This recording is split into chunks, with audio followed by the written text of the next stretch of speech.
know, it's outside the box thinking that we're looking for, right?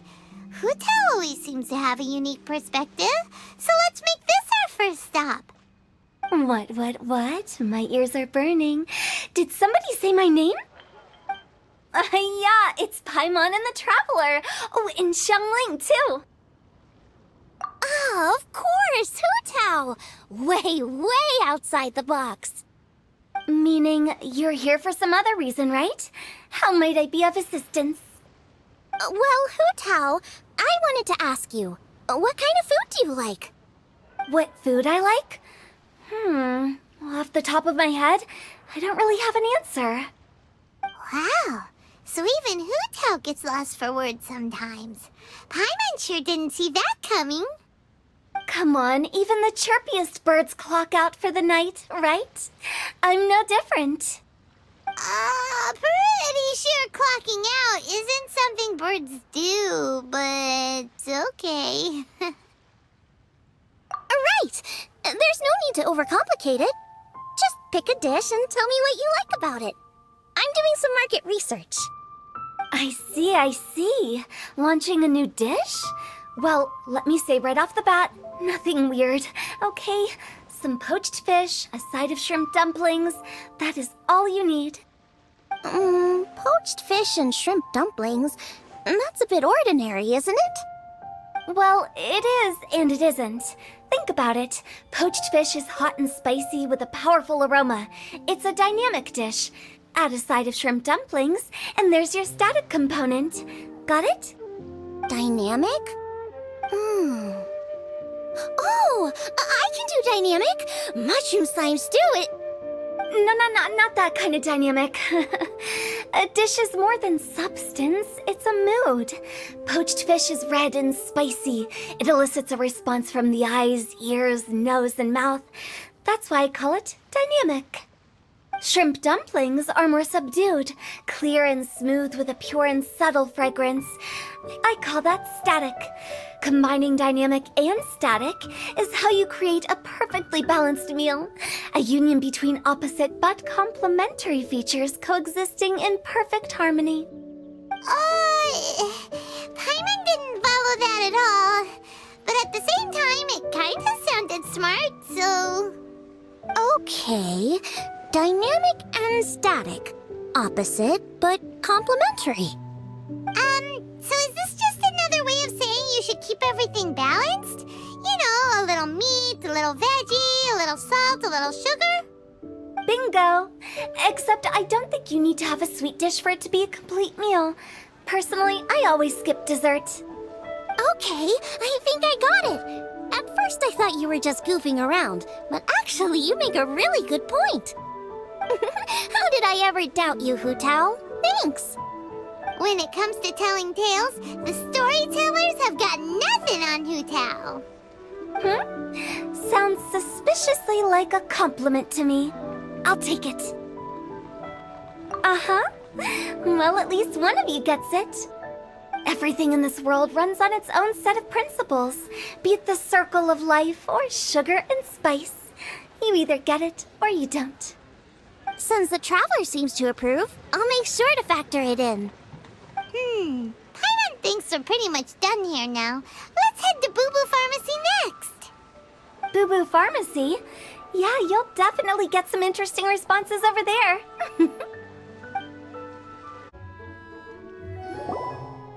Oh, it's you. Is everything okay?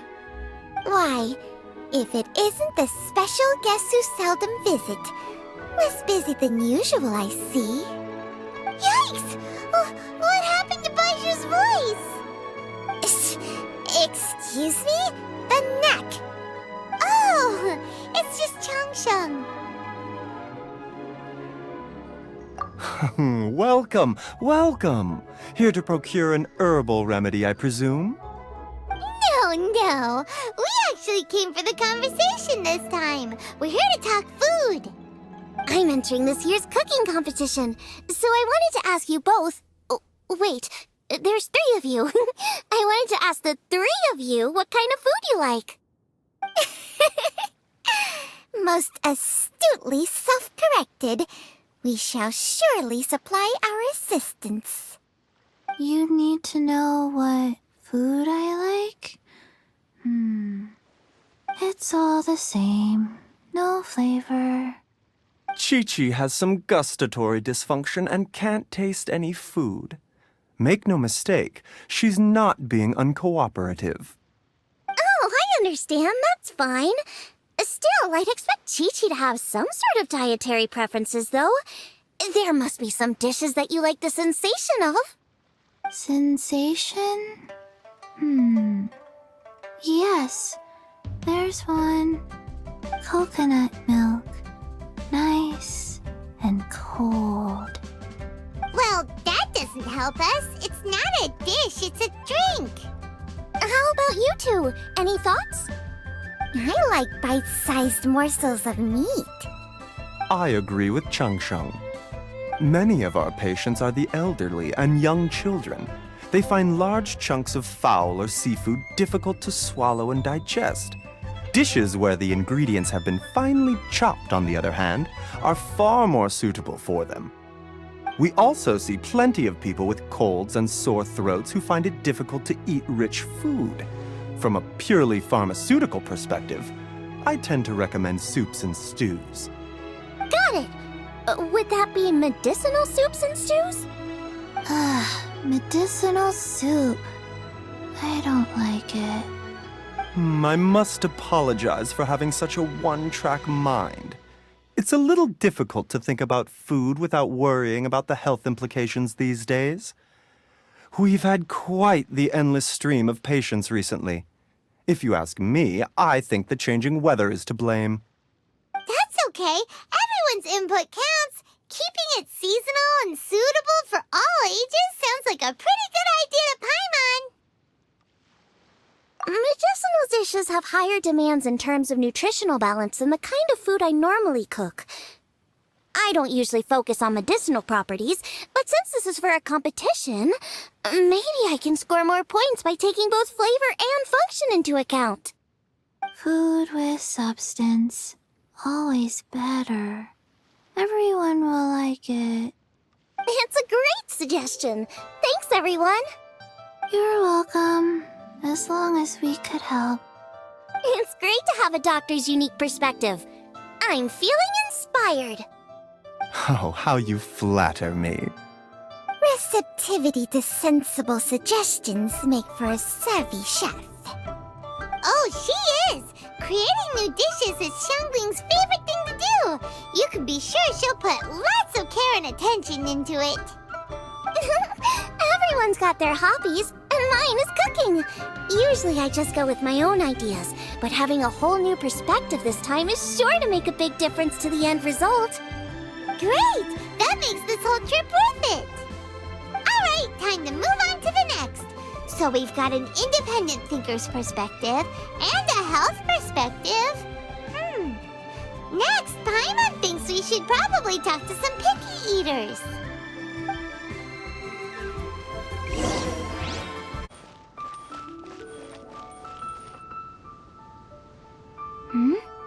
Oh, it's the Traveler in Paimon.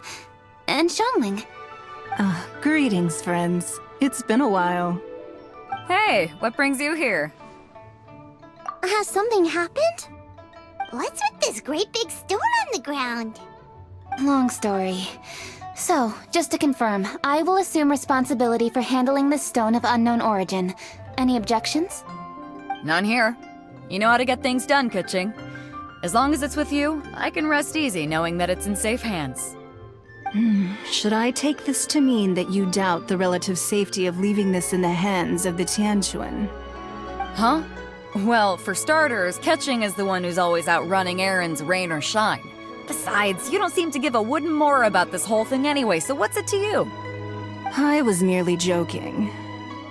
You, meanwhile, seem only too ready to pounce when an opportunity to publicly lambaste me arises. Even when it means giving our poor mutual friend here the cold shoulder. By no means. You wish to know about the stone, I presume. Then let me invite the great seafarer Captain Beto to tell the story, if she would be so kind. You... fine. Well, it's a big one, right? And such a smooth surface, too. Makes you think there's gotta be a good chunk of jade in there. It was found by a fishing crew, not far off the coast. It must have been underwater for years, so the erosion will be what's given it that smooth finish. Finds like this cannot be kept as private property, and must be submitted to a holder of public office. Placing it into our custody will also give them peace of mind. So, what's inside it? Well, we've hit it with just about every weapon we could get our hands on and haven't managed to even dent it yet. Clearly there's more to it than meets the eye. No weapon could smash it open. Wow.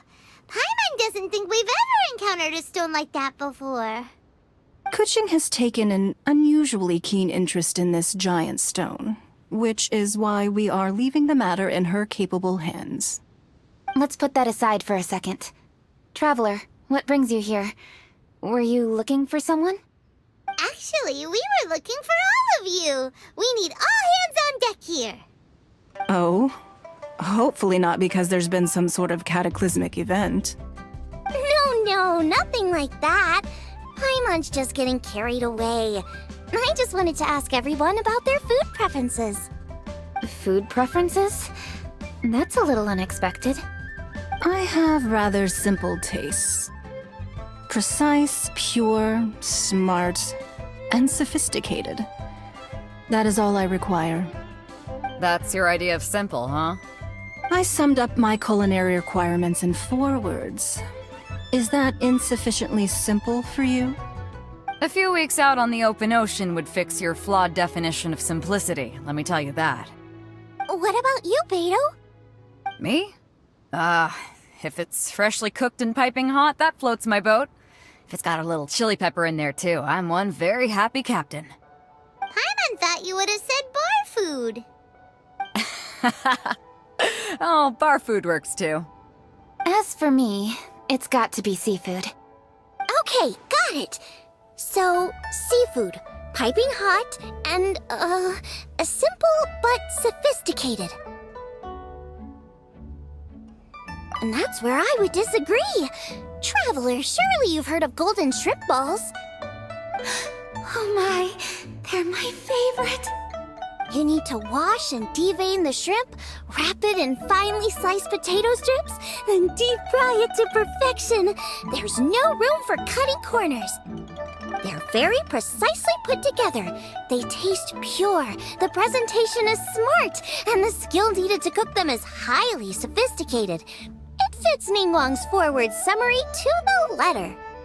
Huh. So what you're saying is, for all the frills and trills, good food is all the same at the core? I heartily agree. Golden shrimp balls are a prime example. Their essence lies in combining art and nutrition in a single package. It is a dish of true value. Okay, got it. So Kuching loves golden shrimp balls. I didn't say that. Did I? No, at least not outright. Alrighty. Thanks for all your input. I'll be sure to take it all into consideration. Traveler, Paimon, do you have anything planned after this? Good. I'd like you to help me investigate something. It's about this stone. You picked the right people for the job. We investigate stuff all the time. My thoughts exactly. The Qixing has a public duty to deliver our final verdict to the fishermen, but there are also some things I would like to investigate on a personal level. I'm sure you've become acquainted with the general background of the Moonchase festival. However, I have my own understanding of this festival's roots. My grandfather was a researcher of Liyue's traditions. In his notes, he indicated that there was a deity called the Stove God in ancient Liyue, which people paid tribute to at a certain time of the year.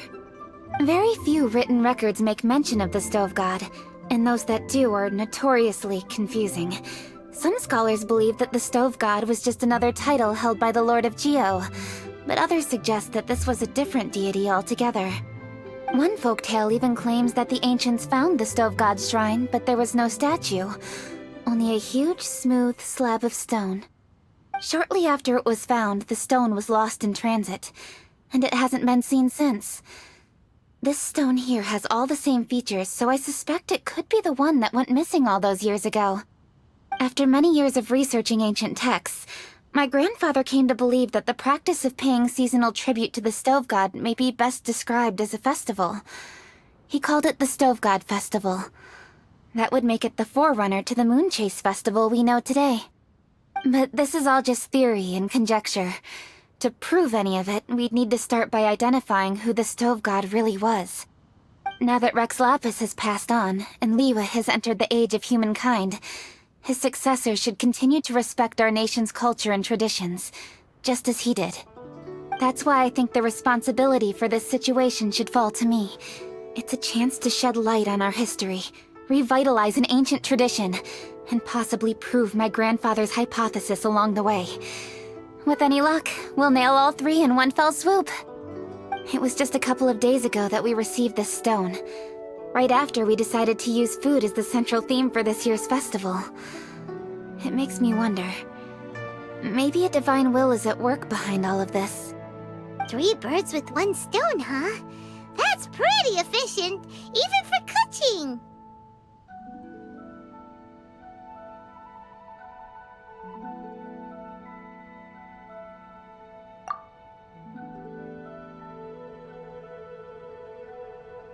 Hey, don't worry about that. This sounds super important, so don't mind me. Besides, we're only... Wait a second. I got it! What? Why are you shouting? Kaching, can I tag along for your investigation? But... Since it's all about the stove god, I might get to learn something useful about cooking along the way. It'll be great inspiration for me in the competition. Please, let me come along. I promise I'll help.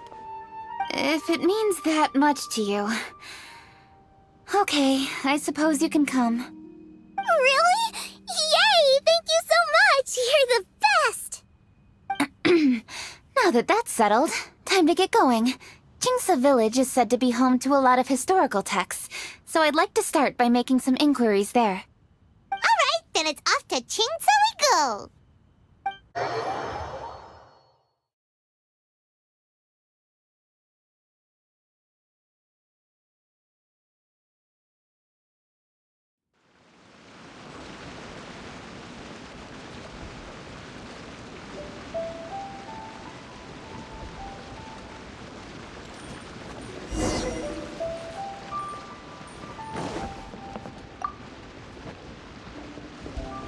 Hi, Granny. We need your help with something. Are there any old books around Chingsa Village? You know, from a really long time ago? Oh, looking for ancient texts, are we? Let me think. There is an old warehouse over there, property of the Feiyun Commerce Guild. Many books are stored inside, those that they have no room for at home. In fact, their youngest comes over this way to read sometimes. The Feiyun Commerce Guild's youngest? You must be talking about Xingqiu. Paimon didn't know they had a warehouse here. Let's go take a look.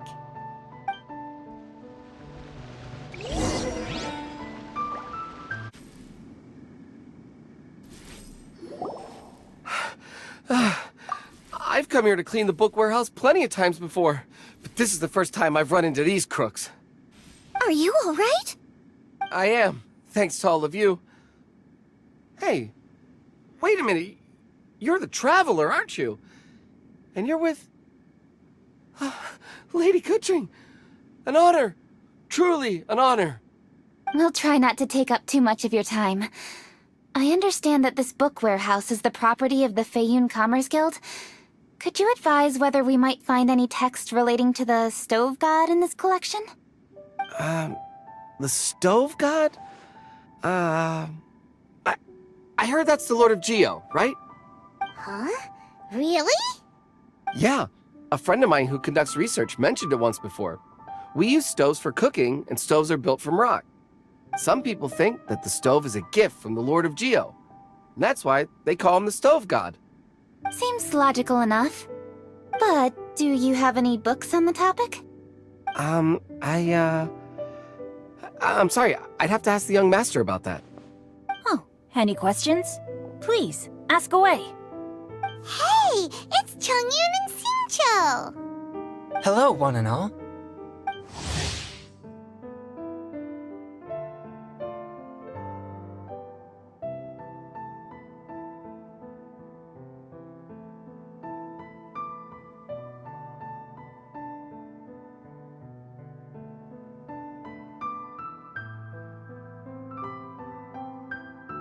Hey guys, what are you doing here?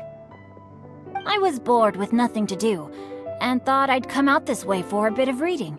And then I thought, why not bring Chongyun along too? Yes. I'm just along for the ride, really. I see the Yuheng Kuching is with you. Whatever brings you here must surely be a matter of grave importance. Master Xingqiu, if I may be so bold, do you happen to know if there are any texts on the subject of the Stove God among this collection? Since I personally selected which volumes to store here, I do have some recollection of their contents. If my memory betrays me not, there is one volume among them called Demystifying the Legends of Liyue, which mentions the Stove God. Might I take a look? Certainly. If it pleases my lady, I shall lead the way. Sheng, I will take care of things here. You're free to go about your own business. They're back! So did you find it? Yes, Master Xingqiu has quite an exceptional memory.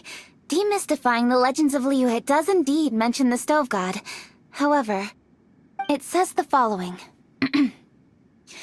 The body of the dragon wielded a tail that could eclipse the sun, and claws to command fire and teach the ways of wisdom.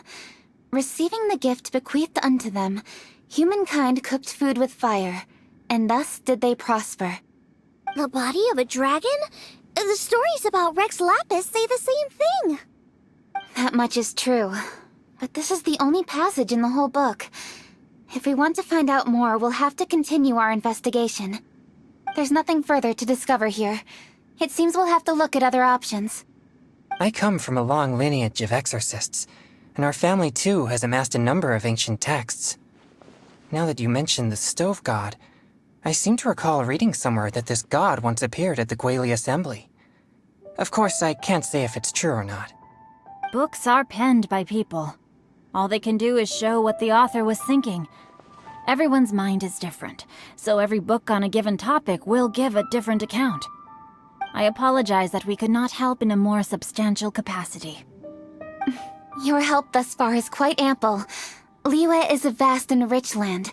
All things that existed here in the past have left their trace. So long as we do not abandon our search, it is sure to bear fruit eventually. Thank you all. We will continue our investigation elsewhere. Oh, hold up. I had a question too. Xingqiu, Chongyun, could you tell me what kind of food you like? Food? Oh no. You're not thinking of taking part in the Masterful Chefs, are you? Yeah, I totally am. What's wrong? You look like you've just seen a ghost. Xiangling, this is a major event. I beg you, please don't cook anything strange for this competition. What do you mean, strange? Mushroom slime stew, to give one example. Okay, fair enough. That dish isn't my most popular. But that's why I'm doing all this research, so I can create some really special dishes to win everyone over. Well, in that case, I like cold food. That's 'cause you can't handle hot and spicy, right? Yes, you're absolutely right. My tastes are on the mild side. I prefer gentle dishes with minimal seasoning. Soups and stews, vegetables and broth, seafood or freshwater fish, either boiled or steamed. These kinds of dishes I am most partial to. No surprises from the Gugua Geek. Okay, another mild child. Got it. These are just personal preferences, and everyone's are quite different. Are you sure this eclectic mix of opinions will be of any use? Of course! You're my customers, and putting a smile on customers' faces is my calling as a chef. Though Xiangling's market research blade stabs often into the dark, Her heart never strays from the noble path. If anyone can win hearts and minds with their cooking, it's gotta be someone like Xiangling. She's got pure intentions and really cares about the customers. No, where's all this praise coming from? Knock it off, guys. You're embarrassing me. Sorry for holding you all up. That's all I needed to know. Shall we carry on with the investigation now? Over to you, Kuching. Where to next? So we've learned the Stove God allegedly made an appearance at the Guili Assembly. But today that place is largely a wasteland with few traces of human activity. Wangshu Inn is close by, so let's stop off there on the way over and see what we can find out. Forgive us, for this is where we must part ways. May your journey be a smooth one. Yes, best of luck. If you run into any difficulties, come and find us. We'll be only too glad to help.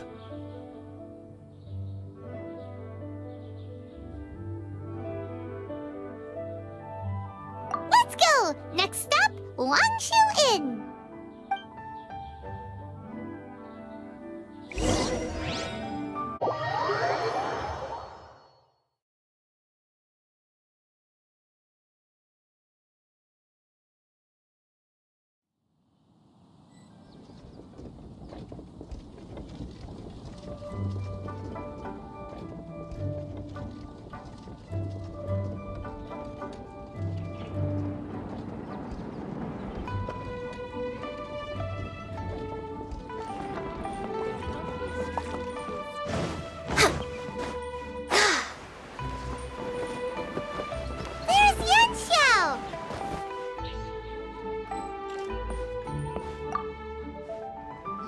Huh? Oh, Traveler. Who are all these people?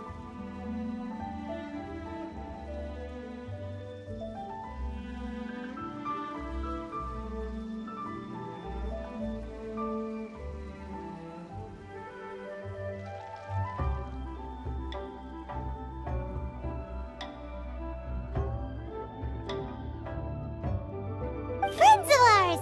Allow Paimon to introduce Xiangling, Guoba, and Kuching. Kuching? Of the Chishing? She's Hi. It's not that. I'm just your typical commoner. I've never met someone as high up as the Yuheng before in my whole life. Look at that strong body, those powerful hands, and honest eyes. This guy must be a really great chef. So, is there something I can help you with? You've come a long way out to end up at Wangshu Inn. Let me fill you in. Oh, okay. I see. Legends claim that the Stove God once appeared at the Guili Assembly. As Wangshu Inn is the oldest extant building in this area, any historical texts from around these parts are likely to have ended up here. Is there a room in this inn for storing books? And if there is, do any of them mention the Stove God? Well, now that you mention it, we do have a fair few ancient texts here. I remember looking through an old recipe book once. I just need to remember where they're all stored. If you are happy to wait here for a few minutes, I'll go have a look right away. Oh, Traveler, there's something I need to discuss with you. What is it? We need to pay up or something? What? No, I wouldn't take your money. We're all friends here. I just wanted to ask if you had the time to make a satisfying salad for me. A satisfying salad? What for? Yeah, guy who hangs out on the roof terrace, you know? Good-looking fella, not too tall. Shh! Don't you think he can hear you? Oh, right. Yeah, maybe. Anyway, you know who I mean. The boss told me to take care of him, but this guy, let me tell you, he is one tough nut to crack.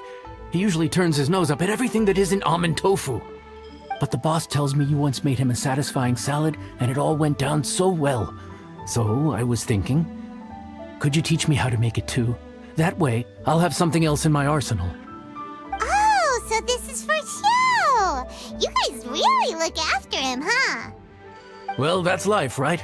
You gotta look out for your own people. All right then. Wait right here. I'll be just 1 minute. Clock is ticking. 59, 58. Sorry for the trouble, traveler. Okay. Here you are. Thank you ever so much. While Kuching's reading her book, let's make that satisfying salad. Xiangling, what are you gonna do?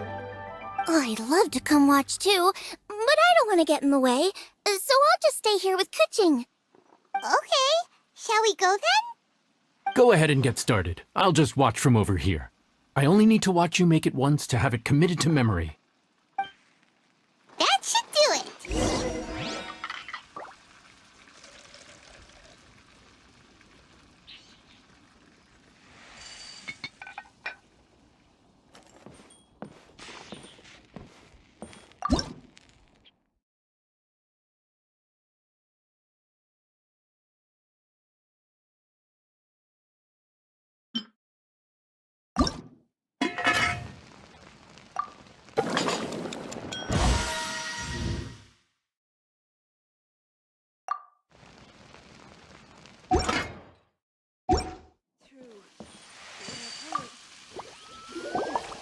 All right, thanks for that.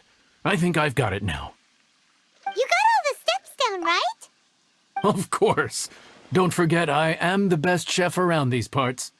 Let's go see what Kuching and Xiangling are up to. Kuching, Xiangling, we're back! You finished cooking? Good timing. We finished our reading too. And? Useful? Or no? Useful. There is a passage concerning the stove god, and it's not what we were expecting.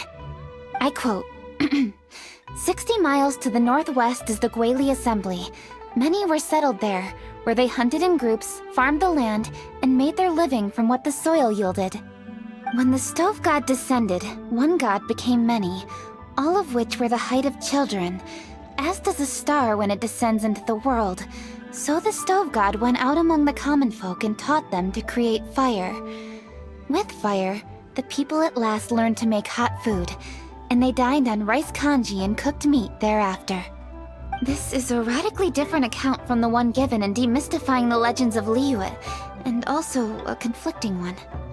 One god became many. Does that mean there was more than one stove god? Taking the text at face value, that is what it says. Went out among the common folk and taught them to create fire. So did the stove god really go and teach people how to cook firsthand? Now that's a god who truly cared for their people. So, we've got two leads, but they contradict each other. How do we know which one to believe? By continuing our investigation and reserving judgment for now. Thank you for this text, Yanxiao. It's my pleasure, really. Think nothing of it. If anything, I should be thanking the traveler. Listen, you've helped me an awful lot. Not just today, but in the past, too. I want to make it up to you properly, and as it happens, things are pretty quiet here today. So I'd like to take the chance to treat you all. What do you say? Will you stay for a meal? Wow, he sure sounds confident in his cooking. I like that. Confidence is one of the best ingredients a chef can have. I really want to try his cooking. I say we take him up on his offer.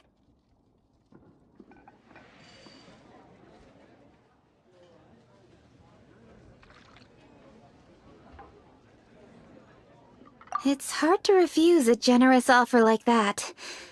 Yes, I think we can fit this in. Yanxiao, we await your culinary creations with great anticipation. I won't disappoint.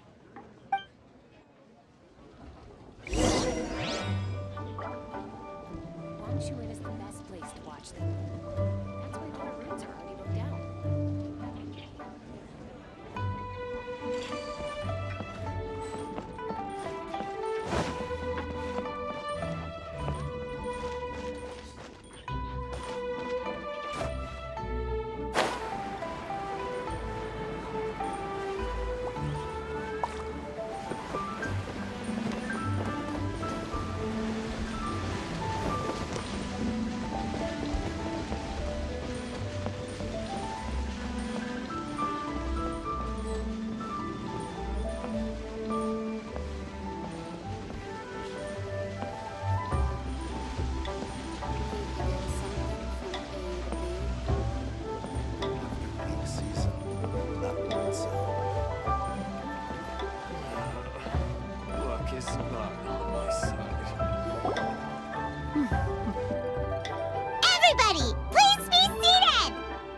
You think you own the place. I'll sit here with Guoba.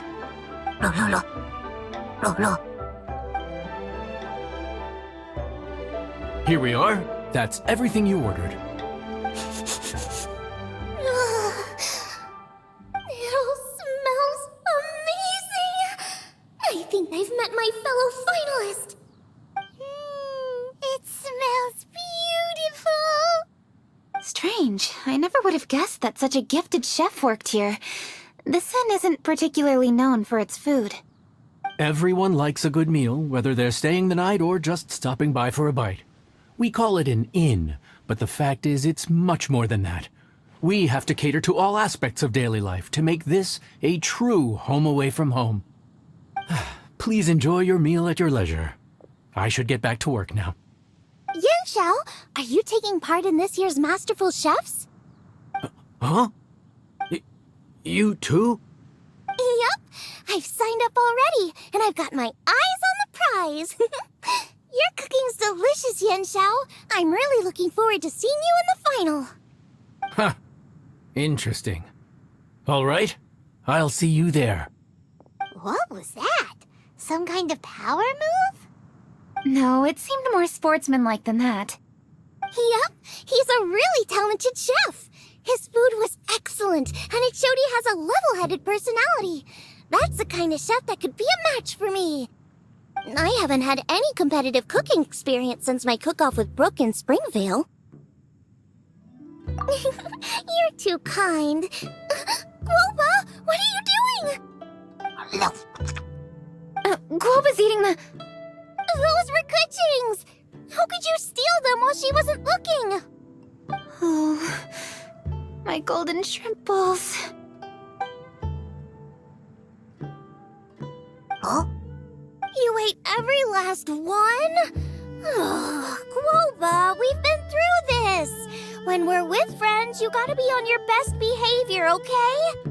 I'm so sorry, Kuching. I promise I'll make it up to you. What's the big deal? We can just get another plate. After all, it's Yanxiao's treat today. It's not the same, though. The moment's gone. Sure, you can eat something else, but you can never go back and change the feeling of despair as your food is snatched away from right under your nose.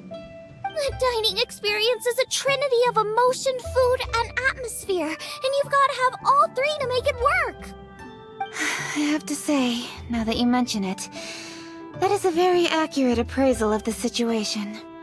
I'm gonna make it up to you, Kuching. Is there anything you want to eat? Anything at all. Whatever it is, I'll make it for you. I don't have high hopes for this, but equally I don't want her feeling guilty. Okay, I'll let her do this for me. If you insist, there is one dish that perhaps you could try making for me. It's an old recipe from my grandfather's notes. No problem. May I see it? I'll get it to you when we're back in Liyue Harbor. Traveler, have you finished eating? Before we do anything else, let's head back to Liyue Harbor. I need to fetch something.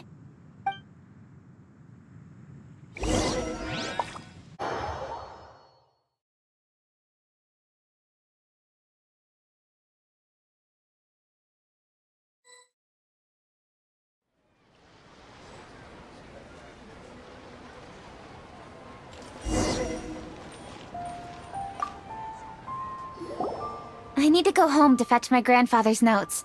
Let's meet at Wanmin Restaurant later.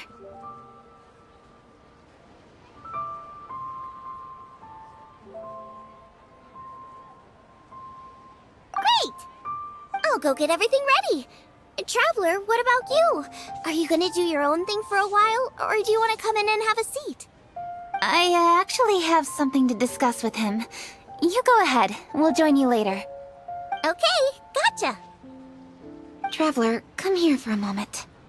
I need your advice on something. What do I need to do to get along with Xiangling?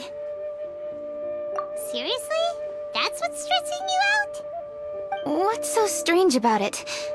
Why are you looking at me like that? You're super smart, and you're always so sure of yourself. Paimon thought you'd never need advice from anyone about anything. Well, that's just ridiculous. Xiangling's always so warm and friendly with me. This time especially. And now she's desperate to do me a favor.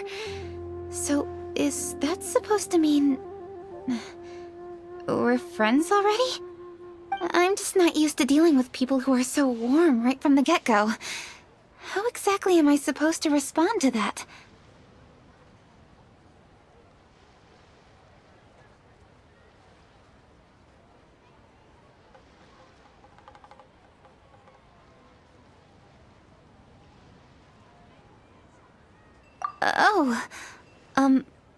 Okay. Noted. Thank you, Traveler. I'll see you again shortly.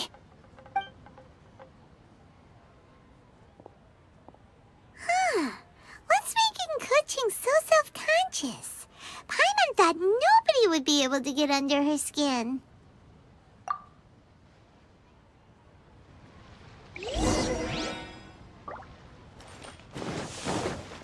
A toast to our success. Hey, we're here! Hey, grab a seat. I'm just running through my ingredients to see what I'm missing.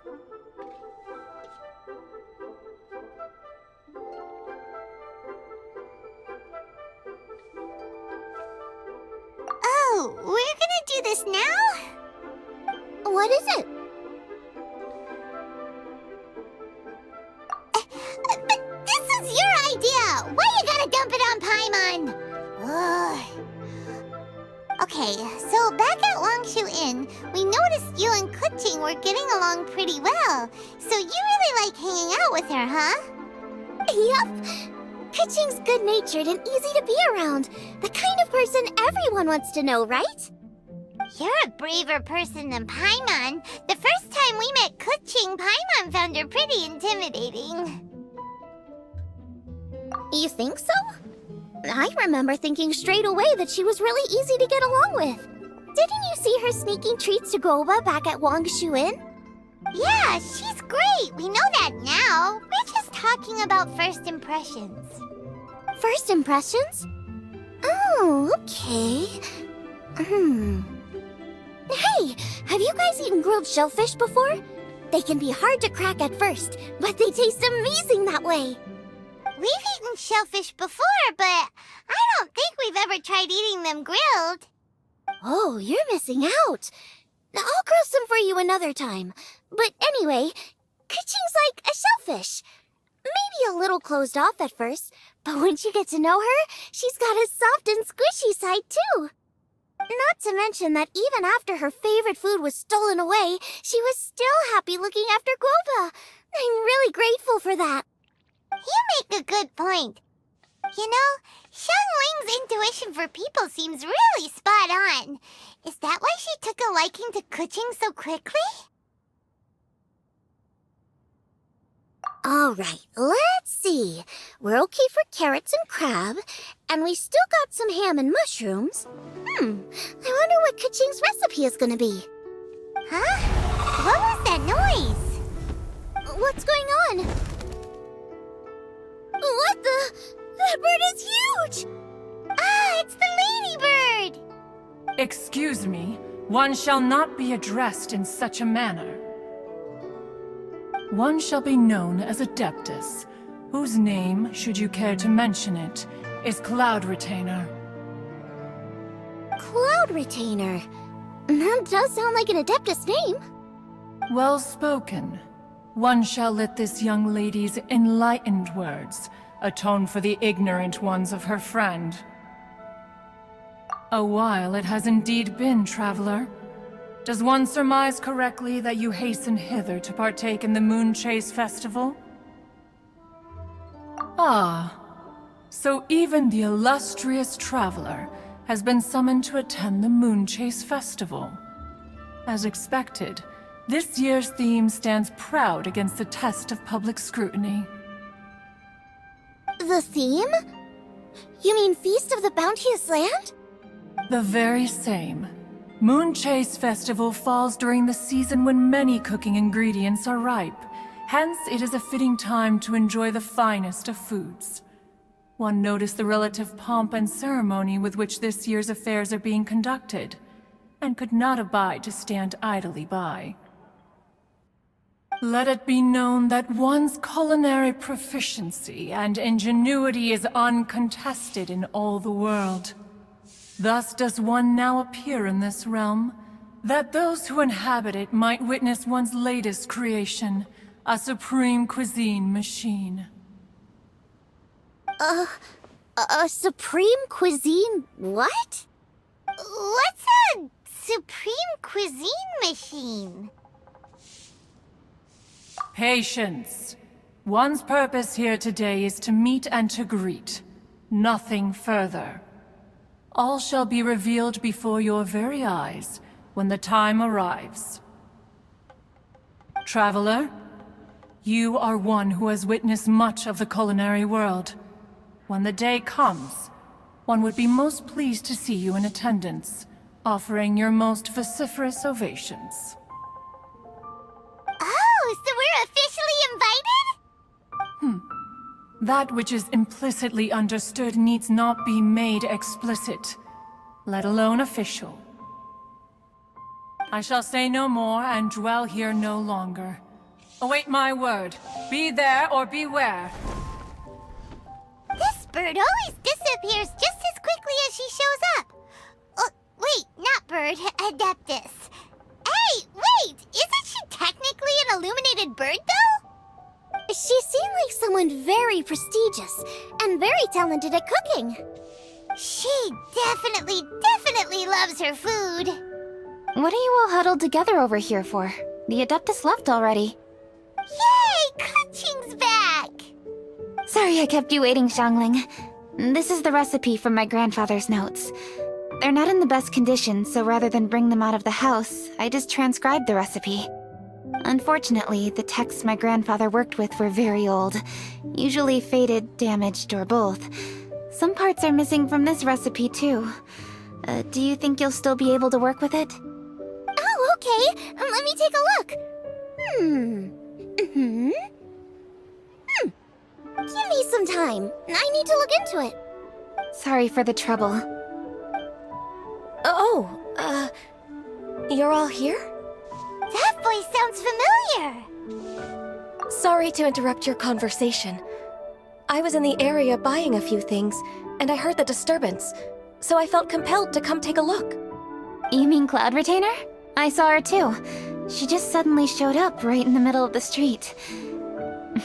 Whatever adeptal power that was, she certainly knows how to make an entrance. Lady Kaching, you saw her too? Do you, have a moment? I need to discuss something with you. What is it, Ganyu? Has something urgent come up while I've been out? No, it's nothing work-related. I wanted to ask about, something personal. Is that okay? A personal matter? Involving me? Surely I haven't done anything improper recently, have I? Please, Lady Kaching? This is really important to me. Oh, okay. I noticed Cloud Retainer was here for quite a while. Did she say anything about... me? When I was young? About your childhood? No, nothing at all. What? Really? Whew. Thank goodness. I was getting really worried. Once she gets talking to people, she tends to go off on all sorts of tangents. So I was worried she might have bored you with some stories about me. Your name didn't even come up, so you've nothing to worry about. Kaching, how are you not asking a bunch of questions right now? There's obviously some juicy gossip here. Aren't you curious to find out what it is? Please, no, don't do that to me. Of course not. Whatever it is, I'm not curious and I'm not going to ask. If Ganyu has a secret and she wishes to keep it that way, nobody should make it their business to try and get it out of her. That's just basic decency, is it not? Yes, ma'am. Paimon will never bring it up again. Kaching, thank you. You're so kind and considerate. I've always seen that in you. What's that got to do with... Honestly.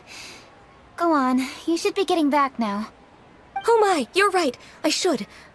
Okay, everyone. Please excuse me. I should get back to work now.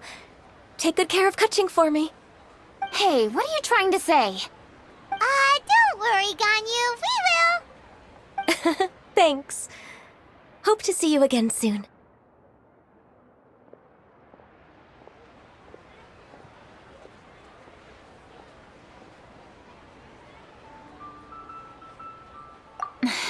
Just ignore her. Hey, everyone! I just had an idea. It only occurred to me when that Adeptus showed up. Do you think the Stove God could be an Adeptus too? Ooh, could be. I don't want to assert either way, but it seems highly likely. In that case, we should go ask the Adepti about it. I think my master might be able to help. Master? You mean your teacher is an Adeptus? Uh-huh. She's over at Yujing Terrace. Come on, I'll introduce you.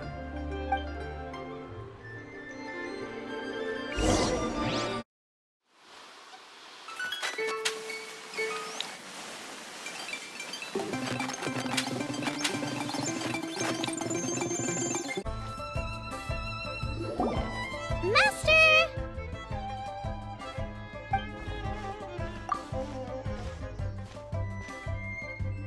Oh! Hello, Xiangling.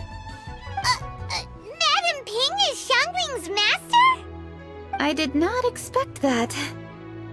Master, how are you keeping these days? Are you well? Oh, very well, thank you. What a surprise it is that you all had the time to come and visit me today.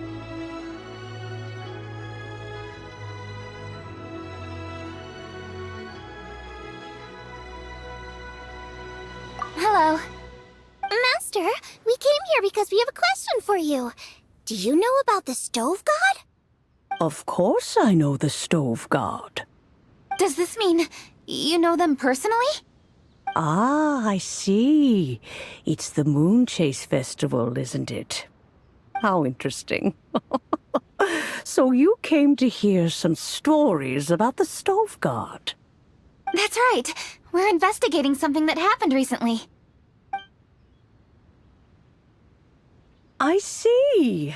The great stone surfaces. And so you open an investigation. I must commend your guesswork this far. I did indeed know the Stove God of whom you speak, but it was a great many years ago.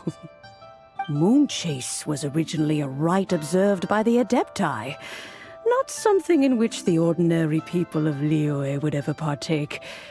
But over the years, they have sought to emulate it for themselves many times, giving rise to various festivals bearing the Moonchase name. On nights when the moon shone bright, everybody would get together for joyful reunions. There would be fine food, fine wines, and choice teas. Later, Rex Lapis unified all of these various festivals under the Moonchase name to honor an old friend of his. In short, the heavens were our witness as we vowed to the moon to come together in joyful solidarity, to remember the past and reflect upon the present. That is the meaning of the Moonchase Festival. Rex Lapis. That friend made many contributions to Liyue, and Rex Lapis would not have them go unrecognized. Turning this season into a commemoration of his old friend was also a way to honor that friendship. I can only presume that the Stove God Festival was one of the many subsumed into the Moonchase Festival. In the hands of Rex Lapis, our nation's traditions were faithfully upheld. It is to their detriment that we must now be the ones to inherit this duty. Ah, Kuching, I simply won't allow you to be so down on yourself. Nothing would delight Rex Lapis more than to know that those who follow in his footsteps continue to value these traditions and are working tirelessly to do them justice. Thank you. Lady Kuching! Huh? Lady Kuching, Lady Ningguang wishes to speak with you. Ningguang's looking for me? Must be important. Please excuse me, everyone. If I'm not back soon, you'll find me at Ningguang's office.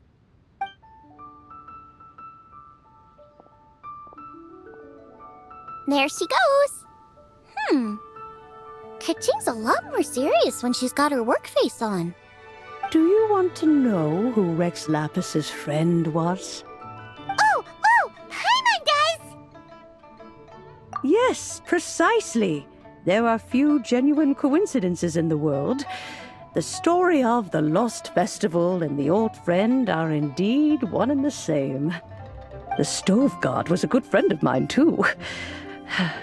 What a pity it is that the god is now gone both from the world and from people's memories. How could that happen? It is to everyone's regret that the Stove God passed.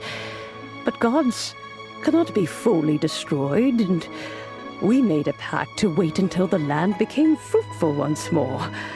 For perhaps the Stove God would then return, albeit in a new form. Really? Master, you must miss the Stove God a lot, right? From the way you talk about it all, it sounds like you were the best of friends. Yes. Thinking back on it all, there are many fond memories. I'm pleasantly surprised to find that Kuching is investigating this. She is a tenacious child, and anything she sets her mind to, she will diligently pursue. It warms my heart and makes me want to give her a helping hand. Unfortunately, however, I cannot simply give her the answer, for the process is of great importance to her. Kuching's grandfather once researched the Stove God, and now she follows in his footsteps. Since Kuching has inherited this conundrum, so too she must inherit the journey to its resolution. You knew Kuching's grandpa? Of course. I count all the people of Liyue among my good friends. I remember when he was the same age as Kuching is now. So young. Grandparent and grandchild are definitely made from the same mold. Both diligent enough to take on anything and bold enough to see it through to the end. I like to think of Liyue as my own little potted plant. I've watched it grow and blossom, and it grows more beautiful all the time. In the blink of an eye, the buds of yesterday are in full bloom today. It's wonderful to see. For new blossoms must bloom on the branches if the tree is to remain evergreen and ever young. My dears, you are absolutely right to focus your investigation on the stone. It is, as you suppose, the lost statue of the Stove God, and within it lie all the answers that you seek. I should like to see the stone for myself if you would lead me to it. Perhaps the truth will emerge even as we watch on. You're all here. I was just about to send someone to fetch you. Kuching, has the stone undergone any changes? A crack has appeared in one corner, but we still can't tell what's inside. What happened? Did someone chip it while no one else was looking? More likely a natural occurrence. Our weapons have had no effect on it. How would a natural occurrence crack it open? This is because the Stove God draws power from the actions of the masses. The heat of a busy kitchen, the joy of a reunion. Keep up the good work, and the truth will rise to the surface soon enough. All the books say the Stove God is the deity of food. So is the stone opening up because everyone's cooking for the festival? Statues draw power from their people. So, if the Stove God has dominion over cooking, could it be that the passion people put into their cooking gives power to the Stove God? Ningguang and I chose Feast of the Bounteous Land as this year's theme, and now every chef signed up for the competition is busy preparing. Paimon's theory is not an unreasonable one. Plus, a lot of families have reunion feasts around this time. With everyone back home, the whole city's bustling with people, and that adds a lot to the festive atmosphere. So if the stone cracked because Leo started getting festive, that must mean that when the festive fever peaks, it'll bust right open, right? That's gotta be it, right, Master? Well, we'll have to see then, won't we? Okay, the fact that cooking is involved gives us a perfect opportunity. The selections phase of Masterful Chefs will be held indoors and seen by only a few people, but the finals will be held outside in public. Everyone who wants to will be able to come and watch it. The atmosphere will be incredibly lively, no question. And when the finals end, boom! We'll get to see who the stove god really is, right? It's definitely a possibility. Well, I've already signed up, so I should be able to help. Yes, for a chef as accomplished as yourself, getting to the finals should be a breeze. All this talk of cooking competitions is making Paimon hungry. Oh, Paimon can't wait! It'd be great if Paimon could take a nap and then wake up when it's the finals.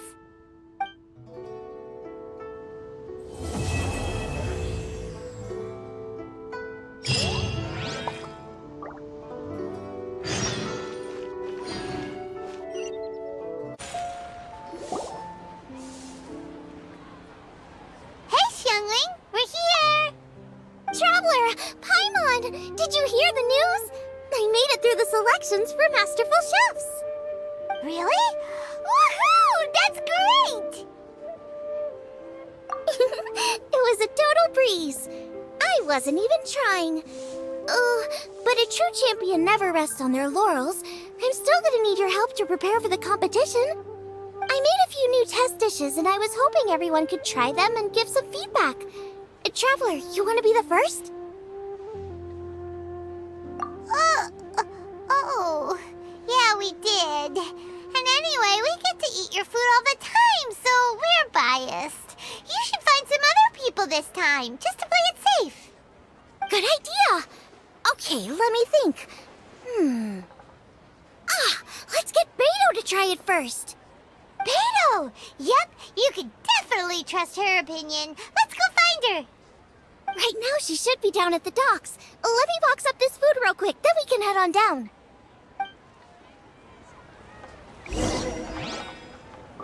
Oh, I think I may have...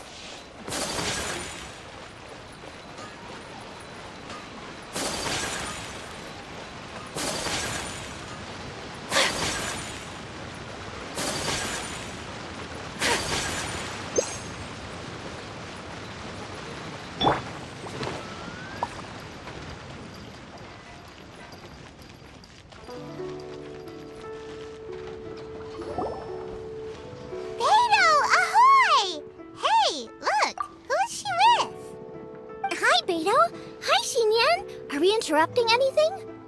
Xiangling! Woman of the hour. We were just talking about you. Beta was saying you and I should get ourselves on board sometime. Says the whole crew's been asking for us.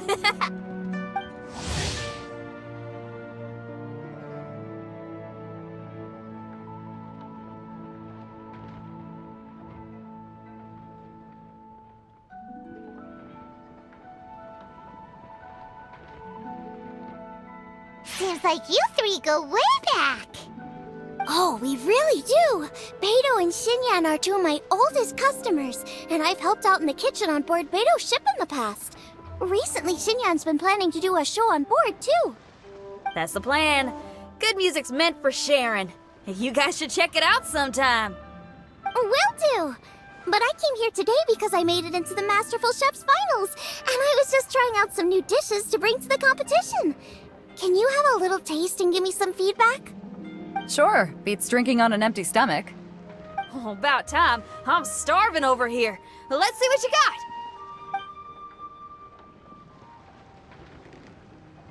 Oh, man! This chicken foo young's tasting awesome! Oh, this food is too good for me to be soaking up the alcohol with. These three seem to have a great time with each other. Only thing is you've got 3 dishes here. Chicken fuyang, come and get it, and crystal shrimp, and they all taste kind of refreshing. Is refreshing really a flavor? When you spend all your time at sea, you don't have a lot of choice when it comes to food. Especially on the longer voyages where you've got to stretch out your rations as far as you can. First thing you want to do when you get back on dry land is dig into a nice hot meal that's swimming in oil and has a ton of flavor. That's the exact opposite of Ningguang's tastes. Oh, sure is. Beto's tastes are pretty similar to mine and Xiangling's. Ugh, Ningguang. I am sick of hearing that name. Our tastes couldn't be more different. You'll never find us eating the same bowl of food. But last time when you were chatting with her, Paimon thought you two seemed to get along just fine. We're evenly matched. Guess that makes us equals. But I'm sorry, limp cabbage leaves are never gonna do it for me. Oh, I hear ya. Steamed cabbage and broth might be upper class and look fancy and all, but man, is it boring! It's never gonna give you that flavor explosion you get with some of the other dishes out there. So, Xinyan, are these dishes too mild for you too? Well, not so much mild. I just think you maybe missed a beat somewhere. Exactly. This is some fine cooking, no question about that. But if this is for a competition, it needs more oomph. Beat? Oomph? Are we sure these terms apply to cooking? Beat and oomph. Beat, yeah. You know what a beat is? I only know music, though. I'm nowhere near your level when it comes to cooking, so don't mind me if it doesn't make much sense. No, you're both completely right. Beat and oomph. That's what I need. I actually thought as much while I was cooking them. Even though this was a brand new combination, it still felt like I was missing that one thing that'll seal the deal. You know, really push it over the finish line. Seems like she's found her muse. Does that mean music theory is compatible with cooking? Hey! Paimon didn't quite get the implication, but Paimon can tell when you're being a meanie. Okay, I think I know what I need to do. Great! So this went really well. Don't hold back, just get out there and do your thing. You're a pro, Xiangling, and you've totally got this. Hands down best chef in Liyue Harbor. Ain't that right, Beto? Well, I think so anyway. More than any other chef. And there ain't a whole lot of people I'd be willing to say that about. I'll do my best. Thanks, everyone. All right, we'll leave you to it. I'm gonna take Xinyan on board for a while. Xiangling, they both had pretty strong taste. You sure that won't be a problem? Shouldn't we get a second opinion from someone with milder tastes? That's a good point. Beto likes her greasy stir-fries, and Xinyan can really handle her spice. Yeah, we should get another opinion. Now, who do we know whose tastes are on the mild side? Traveler, any suggestions? Who? Oh, right! Makes sense! So, back to Wangshu Inn? Who is it? Someone you just missed last time we were there. Huh? Oh, Paimon remembers! He said that we just need to speak his name and poof, he'll show up. Will he definitely hear us saying his name though? Maybe we should find somewhere quieter.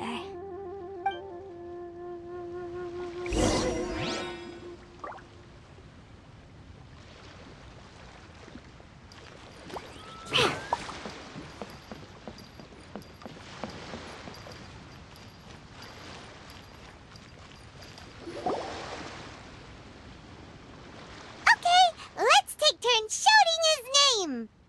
Do I need to do this too? Paimon's going first!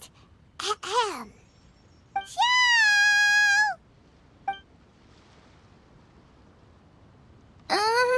Nothing's happening. Let me try again. Xiao!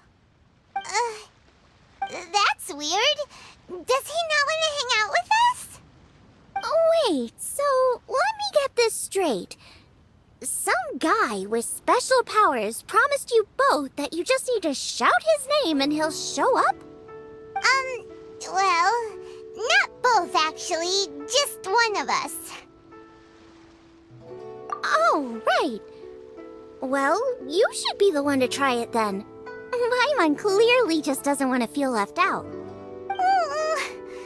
Okay then.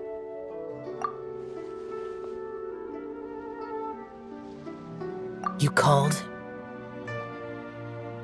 Whoa! He actually came! You spoke my name, did you not? When I make you a promise, I will honor it. Blink of an eye and poof! He's there! That's how you know he's an Adeptus. An Adeptus? Xiao, was it? Hi there. It was me who asked the Traveler to call you here. My name's Xiangling. I'm a chef. I've made it into the finals of this year's Masterful Chefs, and I'm testing some dishes out in preparation. I'm trying to get feedback from customers with all different tastes. Customers. And that includes me? Uh-huh. The Traveler says you prefer mild food. Just the kind of person I'm looking for. If you don't mind, I'd like you to try the dishes I've made and tell me your thoughts.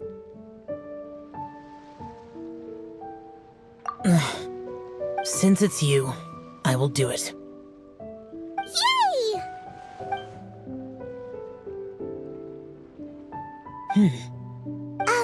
How is it? Are you sure you can eat it? Don't force yourself. Tastes pretty good. Huh? Really? I can't believe it. An Adeptus says he likes my cooking. If my dad was here, he'd be crying tears of joy. You excel in the culinary arts. I'm reminded of another chef I know. That chef cooks dishes with soul, as do you. Both of you are masters of your craft. Who do you think he means? Smiley Yensho? If I had to find fault with something, the two sides are a little strong for my taste. Some minor adjustments would take this dish from excellence to perfection. Just my own opinion. Do not fixate on it. Take it or leave it as you see fit. All right, go easy on the sides. Okay, I got it. Thank you, Adeptus friend. It was really great to meet you. I'll be leaving now. See you next time. Paimon still can't believe he actually came! So, what would happen if we called his name again now? Do you think he'd come back right away? Only kinda, maybe, not really joking. Jeez. Good news! After 2 rounds of taste testing, I've had an idea on what to do next. Great! Lucky we picked the right people to talk to. I better head back and try this out a few times while it's fresh in my mind. Thanks for your help. Oh, and the final is in Eugene Terrace. You better come and watch. Will do. Good luck. You bet.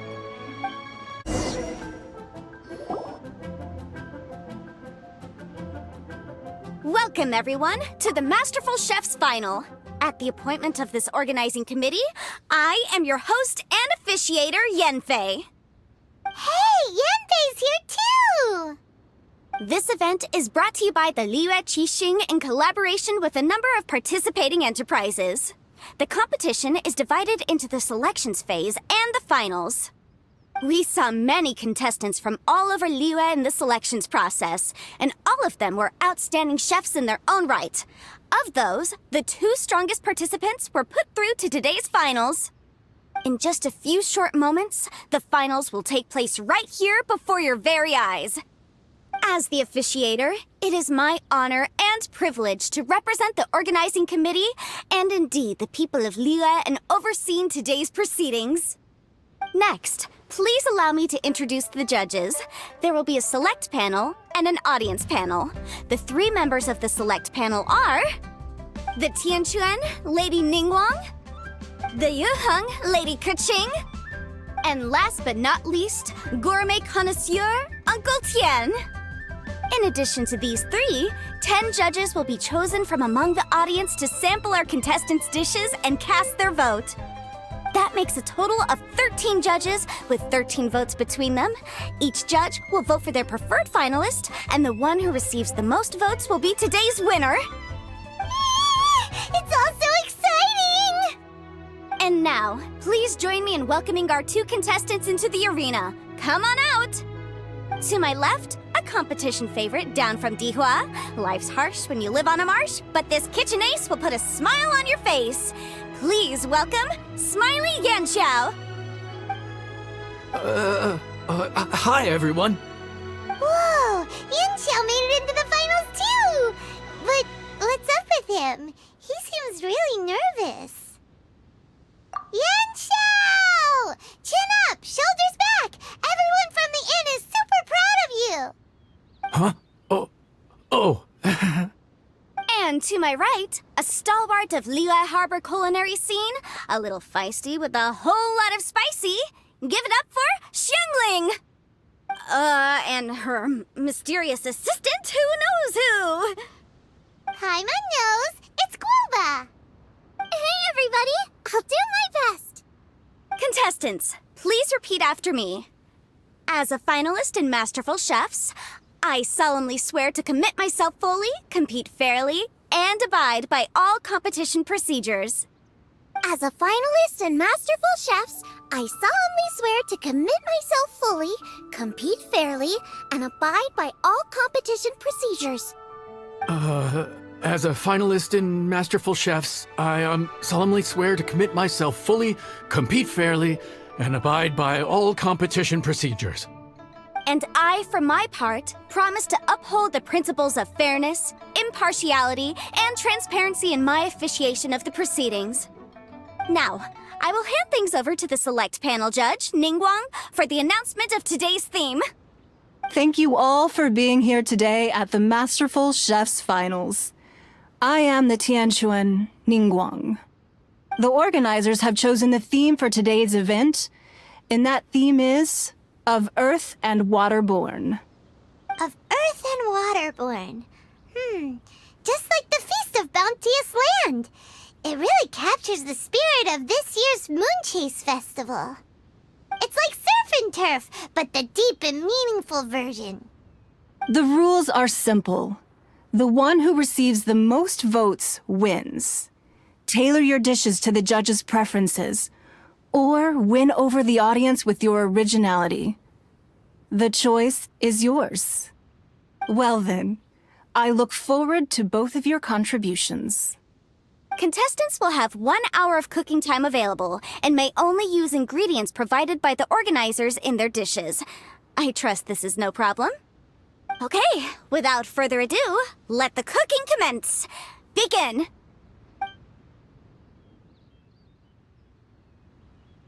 Time to pull out all the stops! Show everyone why you're the best! Traveler, Paimon! Thanks for coming to support me! Don't you worry, I'm gonna make this the best tasting dish I've ever cooked! Light it up! Light it up! First things first, get the stove on! Frying pan into the fire! Xiao thought the side should be milder, which makes sense to contrast with the main dish. And I guess that's what Xinyan meant. You gotta have on-beats and off-beats. But at the same time, you have to end on a high note. So I think I'll add a little sugar to the crystal shrimp. Triple-layered consomme is pretty bland to begin with. And I can't have two sides with the same texture. Luckily, the organizers have provided some very aromatic broth. It's just a little too... Junyun chili chicken is the main event. Can't afford to compromise too much here, but maybe some pepper will set it apart without alienating anybody.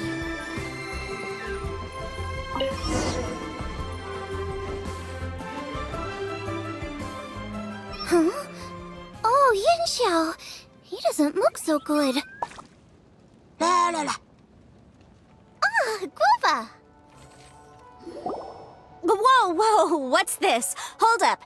Things are taking an unexpected turn on the masterful chef's stage. Xiangling's mysterious assistant appears to be aiding her opponent. Judges, are we going to allow this? We knew in advance that Xiangling would be accompanied by a mysterious assistant, and the judges agreed that the two could be classed as one individual for the purposes of the competition. But what do we say to this?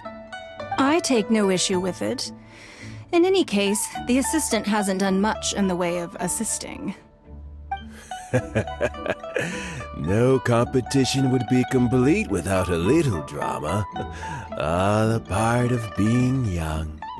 I won't be the old fogey that ruins it for them. Please allow me to explain to our host. Prior to the competition, the judges reviewed both contestants, and we can comfortably confirm that neither side is participating in a way that contravenes the competition rules. Xiangling is a highly accomplished chef, and her assistant is more like family to her. Xiangling prepares all of her own dishes herself. All that her assistant will do is occasionally provide a fire source. Given Xiangling's level of culinary skill, the difference between her using firewood or her assistant is a trivial one. I appreciate everyone's concerns. The presence of a mysterious assistant performing strange dance moves to cheerlead for Xiangling is a little unexpected. But the mysterious assistant has now started cheerleading for Smiley Yanxiao too, demonstrating total impartiality. By encouraging both Xiangling and her opponent, they have proven to be a fair supporter. That's right! Guoba's not really outside help. Guoba just likes to watch people cook. I'm sure the only reason they went over there is to try to help Yanxiao feel less nervous. I give you all my word, Guoba will not interfere with the competition. And I would also say that it's a loss to the competition if Yanxiao isn't at the top of his form. I say that as someone who's eaten Yanxiao's cooking at Wang Shuwen before. He is an excellent chef, and I want this to be a competition between the best we both have to bring. I see. Most amusing. Uncle Tian, what's your opinion? I have no objections. It's an honor and a privilege to see two contestants so dedicated to having a fair and square contest. The judges and the officiator accept this explanation. Let the competition continue. Yanxiao, are you alright? I don't know what's wrong with me. I've never been so nervous in my life. Look, my hands won't stop shaking. Take it easy. I've been there before. I can help. Try saying a tongue twister to yourself in your head. Or think of some happy memories about your dad. Why my dad? That's a bit specific. 'Cause that's what I do.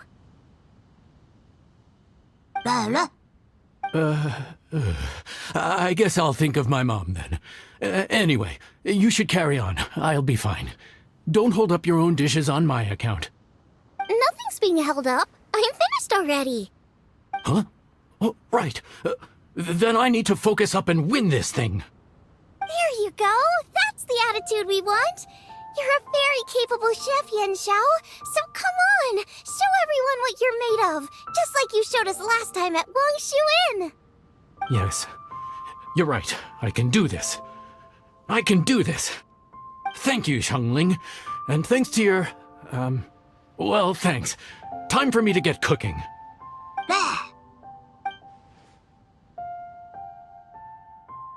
Time's up! Both contestants have now finished cooking. I would like to invite them to present their dishes to the judges for evaluation. We will proceed in the order that the contestants finished. Xiangling, please describe your dish. My dish is Jieyun chili chicken with sides of triple-layered consommé and crystal shrimp. The theme is of earth and waterborne, which includes land and sea. In other words, land animals, fowl, and seafood are all potential ingredients.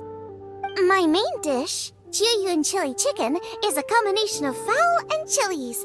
Jieyun chilies capture the essence of the mountains where they grow, and fowl is a gift from the heavens. Triple-layered consommé also uses fowl, and its other ingredients are ham and bamboo shoots. These are also flavors from the mountains, but they complement and contrast with the chicken dish, fresh instead of spicy, cold instead of hot. The crystal shrimp is made from a combination of rice, shrimp meat, and carrot.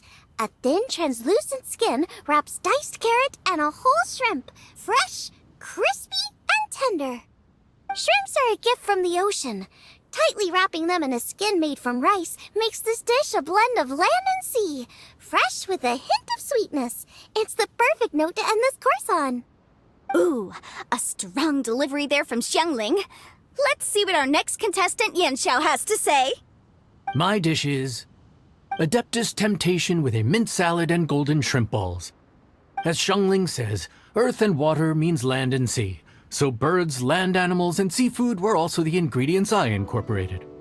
Adeptus Temptation is a much-loved dish in Liyue, and as chef of Wangshu Inn, I've always been proud to offer this as the signature specialty dish of our menu. It's a complex dish with very particular ingredients: smoked ham, crab, fresh shrimp meat, and matsutake. I chose this as my main dish as a sign of respect toward my profession and to this competition. The mint salad is my first side. Cool and tender with a subtle sweetness, it's a perfect answer to the rich and strong flavors of the Adeptus Temptation. Golden shrimp balls is a time-honored classic loved by everyone. A hearty and wholesome broth, followed up with a shrimp ball. Oh, pure bliss. Paimon can smell it from all the way over here! It's driving Paimon crazy! Judges, please sample the dishes. Very impressive. Both contestants' dishes are well considered, expertly made, and truly delicious. I'm gonna have another golden shrimp. I shall have to sample both contestants' dishes once more before I can reach a verdict. Now, Xiangling has taken an interesting approach here. She's chosen a cold dish as her main.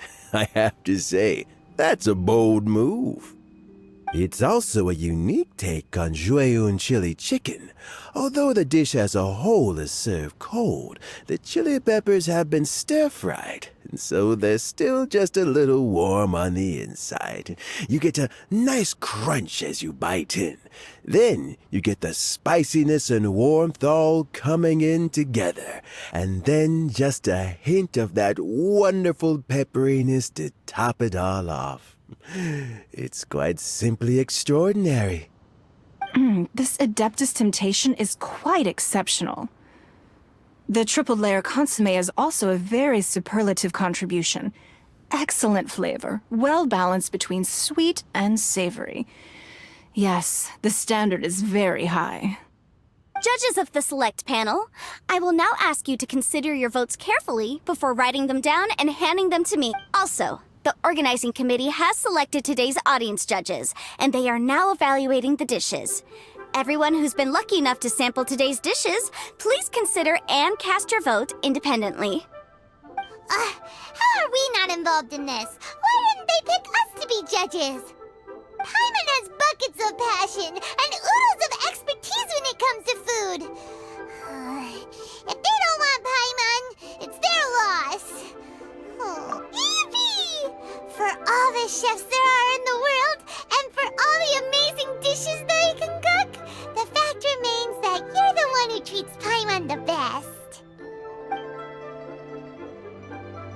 Thank you all for waiting. All votes have been received and counted, and the results have been returned to Ningguang. I now invite Ningguang to take the floor and announce the results of the Masterful Chef's Finals. It is my pleasure to announce that the winner of the Masterful Chef's Finals is...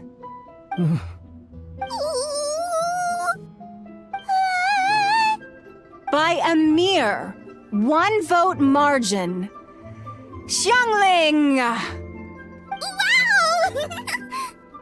What? How is it so close? Well, there it is. I knew it. It was a close contest, but we have a winner. Liyue Harbor's Xiangling has beaten Dihua Marsh's Yanxiao by just 1 vote. There can only be one winner, but the fact that this was so close shows just how much both of these outstanding chefs managed to impress our judges. Thank you both for your stellar contributions here today. A big thank you to all the audience for being here today, especially those who have come from far and wide. As officiator, I declare the result of this competition to be fair and valid, thus bringing the Masterful Chef's finals to a close. Thank you all for coming. Until next time. Please exit the venue in an orderly fashion, and remember to take all of your personal belongings with you. Come on, let's go over and take a look.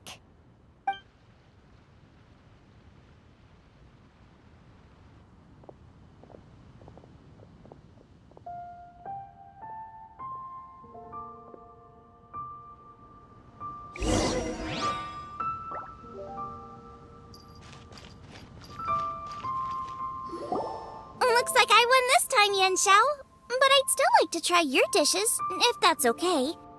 Sure, I'll have a try of yours too. Truly exquisite. No doubt in my mind why you're the winner here.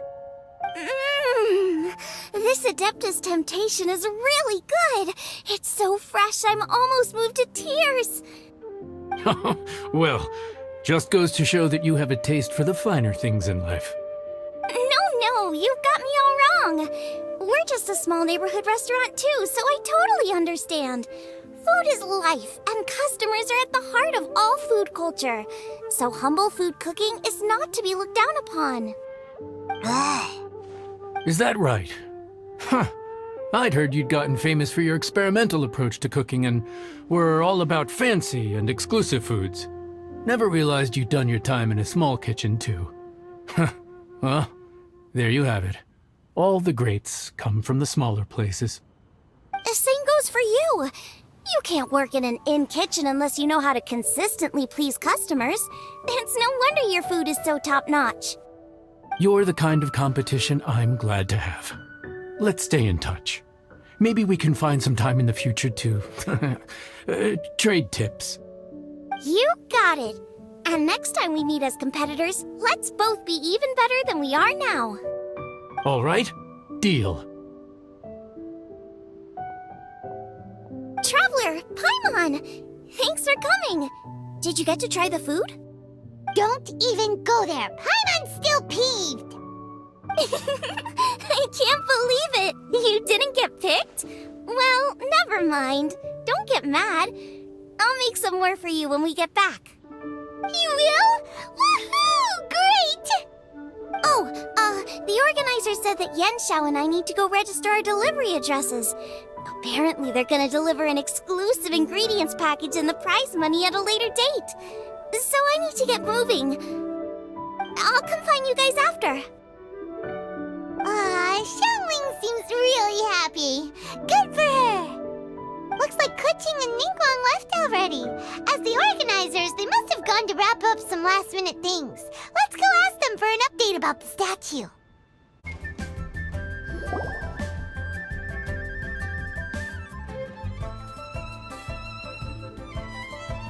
Kuching, there you are! Oh, you found me. Huh? Is everything okay? Traveler, I have found myself in something of a predicament. In the competition, I voted for Smiley Yanxiao. So you're frustrated because you can't go back and vote for Xiangling instead? No, that's not it. As a judge, I had a duty to remain objective. I made my decision after thinking about it very carefully, and my conscience is clear. Xiangling is my friend, so by rights, I should be honest with her about this. But, as you know, I voted based purely on my personal opinion. As a contestant, Xiangling may not be able to appreciate this, and I do not know how to deal with people of her temperament. I just don't know how to break it to her. It's no big deal. Just say it however comes naturally. Xiangling of all people isn't bothered about that kind of stuff. And anyway, she still won in the end. Oh hey, here you are. I've been looking for you for ages. Xiangling, there's something I need to tell you. What is it? My grandfather always said to me, In contests of food, always follow your heart. Which is to say that in gastronomical disputes, or indeed competitions, one must cast their vote for the party that they agree with. This decision must be based on one's honest thoughts, not influenced by any external factors. Of course, that was just my grandfather's opinion, but I have to say, I am inclined to think he had a point.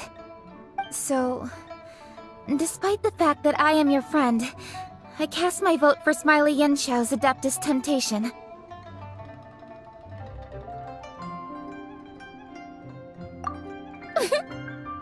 Well, maybe it was. I like golden shrimp balls. Is that a problem?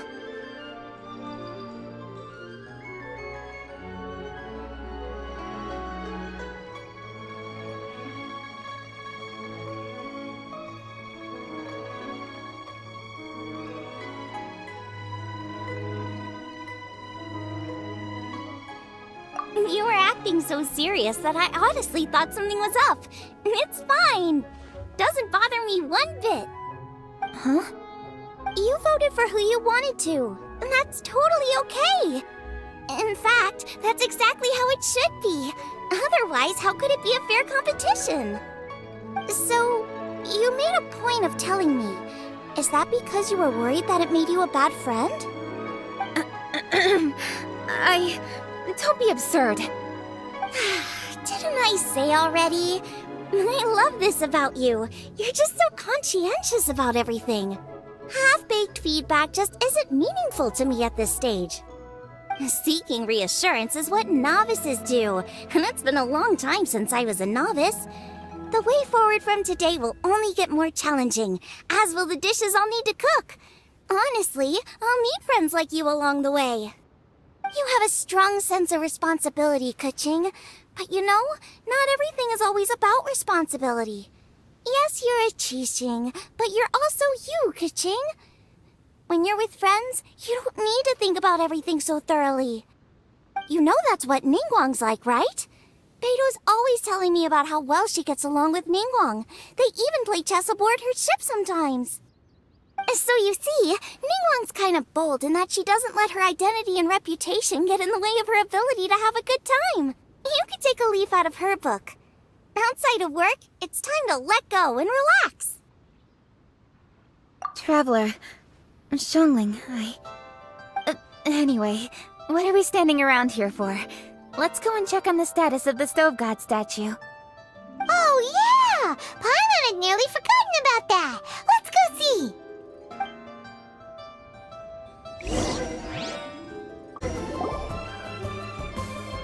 How strange. It hasn't changed one bit. This doesn't make any sense. We cooked our hearts out. Does this mean the competition wasn't enough to awaken the statue? Oh well. I suppose it was simply not meant to be. Yeah, we've waited this long already. There's no harm in waiting a little longer. Right, Xiangling? Yep, there's still time. Let's be patient. We'll all see this through together. On another note, I have some good news for you, Kuching. Things are looking optimistic for that recipe you gave me. Master came by before the competition and filled in the parts that were missing. So now I'll be able to cook it. In fact, I'll go find somewhere to make it right now. Wait here. Xiangling. Oh, and Traveler, could you come with me? Huh? You only just beat Smiley Yanxiao! You think you're up for challenging us already?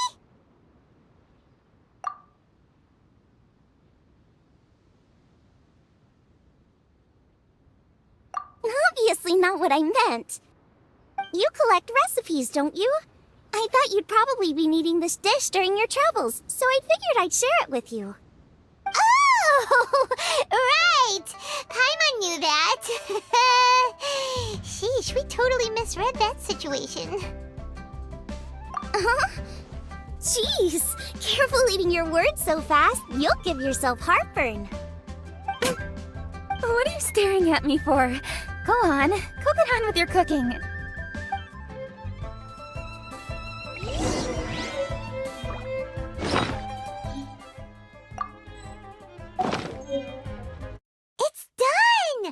So this is what the dish from the recipe looks like.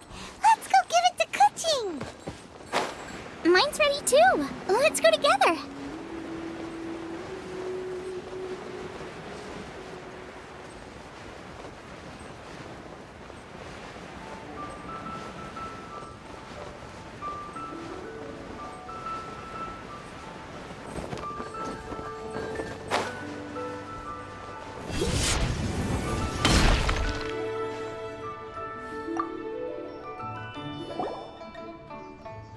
We're back!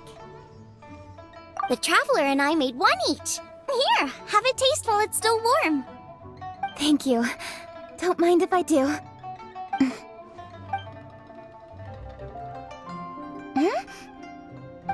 What is it? What does that face mean? This flavor. I've tasted it before. Apologies. Xiangling, Traveler, thank you both.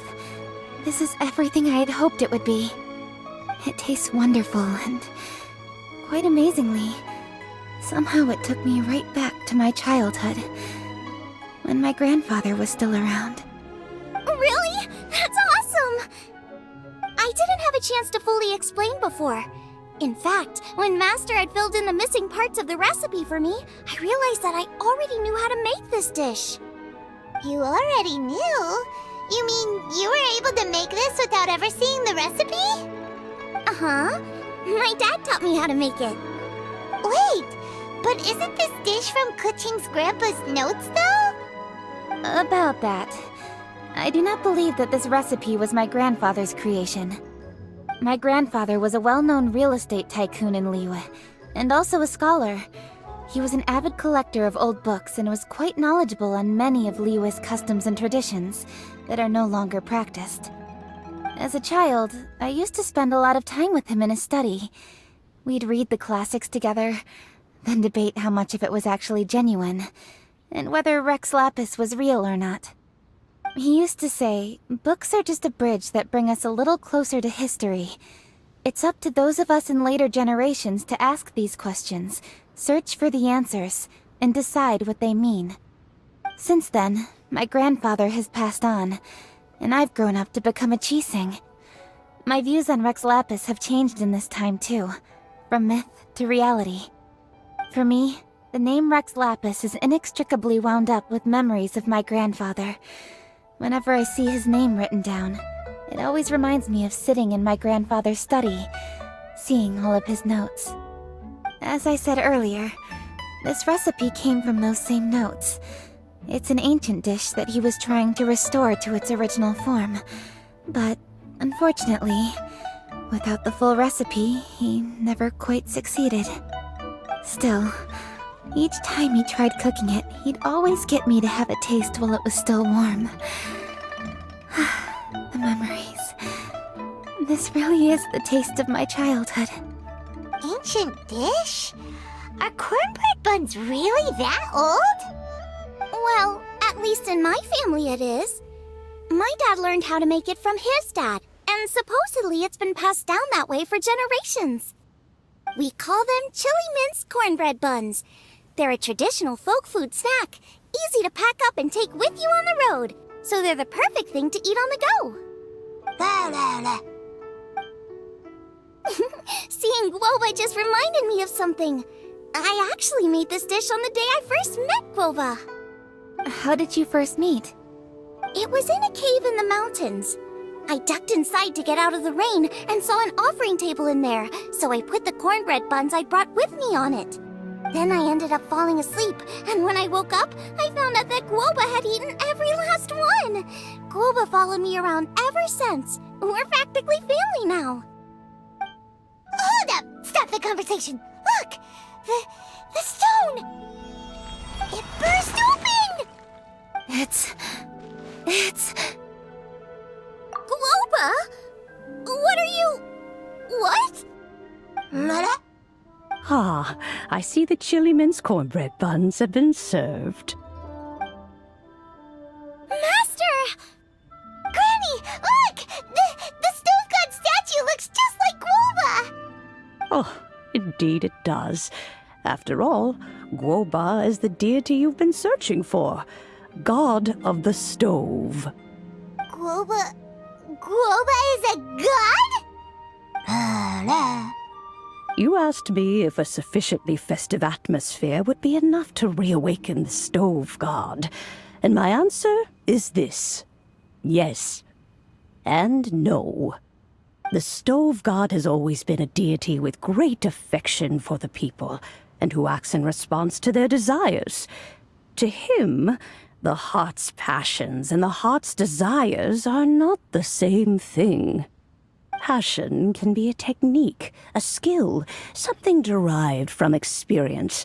But desires, they are deeper, more innate. They are the heart's strength in its purest form. Masterful chefs is wonderfully exciting, but it is more an exercise of passion than of desire, and passion alone will not suffice to reawaken the stove god from his deep slumber. But just now, when Kuching ate this dish she had longed for, a deeply held desire was fulfilled. As well as receiving an answer to her question, she also gained something much more precious. A moment of poignant nostalgia so vivid, it felt like she was right there alongside her grandfather. The enormous power unleashed by the fulfillment of this desire resonated with the stove god's statue, and caused it to manifest once more the form it took in the past. Of course, the stove god himself is not contained within the statue. The true stove god has been here with us all along. How does it feel, seeing a statue of yourself from your glory days? Look at him. Still so majestic. Glory days? Wait, what happened? Did Guoba used to be different from now? Oh, yes. Back in his day, your Guoba was once the patron god of the soil. But all the wisdom and power he had then, he has since surrendered to the soil itself. A god surrendering their power to the soil. I have heard this turn of phrase before, but what does it mean? The kinds of trials and tribulations that a land can face are far more than you could imagine. Droughts, floods, torrential rain, hurricanes, earthquakes, tsunamis, fires, and plagues. The threat of disaster will never fully disappear from Liyue. Even woes that have never been faced before in history will come to pass in the future. Such things affect you mortals far more than we Adepti, with our immortal forms. He once walked with you over the barren plains until you arrived at last at the harbor. He joined you in building your dwellings and lighting the stoves. It was his hand that lit the very first street lamp of Liyue and brought the aroma of cooked food into every household in the land. You mortals no longer remember him, but back in the age when you did, he was the closest of all the Adepti to the common folk.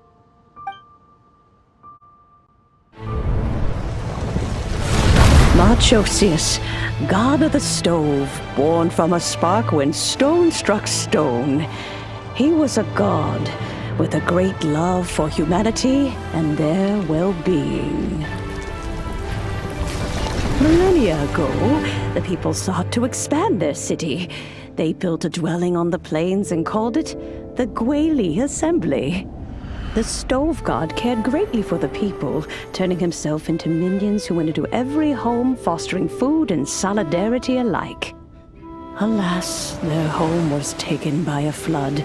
The waters ravaged the Guili Assembly and forced the people back south to Liyue Harbor. Though the distance was not far, the journey was plagued by a terrible storm. For a dozen days, the Adepti stayed by their side. During this time, the stove god cooked an ancient delicacy, flatbread with a meat sauce to stave off the cold and damp, fit for those on the move. Centuries later, disaster and plague arose once more. The stove god would appear no longer, for he placed all of his power into the land itself to quell the calamities. His power expended, and his wits greatly reduced. Thus his body decreased in size. By the time he parted ways with us, he wasn't even the height of a human. He told Rex Lapis and I of the dishes that bring joy and of the secrets of the flame, then went into the mountains and entered into a long slumber.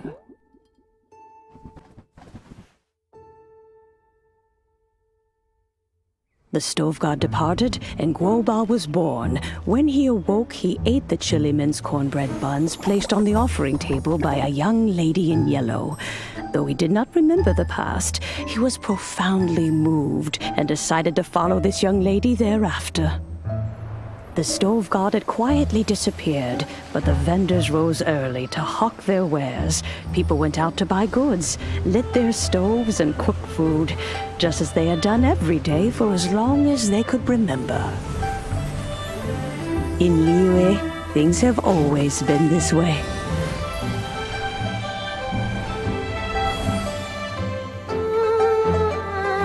Nature provides, the mountains rejoice. We are blessed by heaven's good grace. Years have gone by. The world has transformed, but our way of life survives.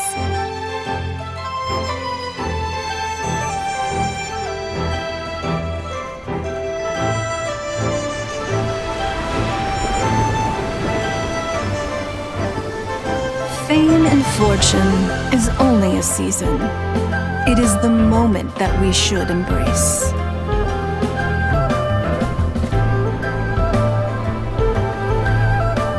Past meets present. Heritage becomes legacy. Long into the future may we thrive. You once told me that dining is the profoundest of customs in the human world. To eat well is to consume vitality itself, and to drink well is to partake of the very essence of the world. It is a matter of paramount importance, you said, for people cannot face a humble meal of maize and spring water is also profound in that. By ensuring one's survival, it paves the way for millennia of human history and culture to come. My dear friend, Liyue has changed so much while you have slept.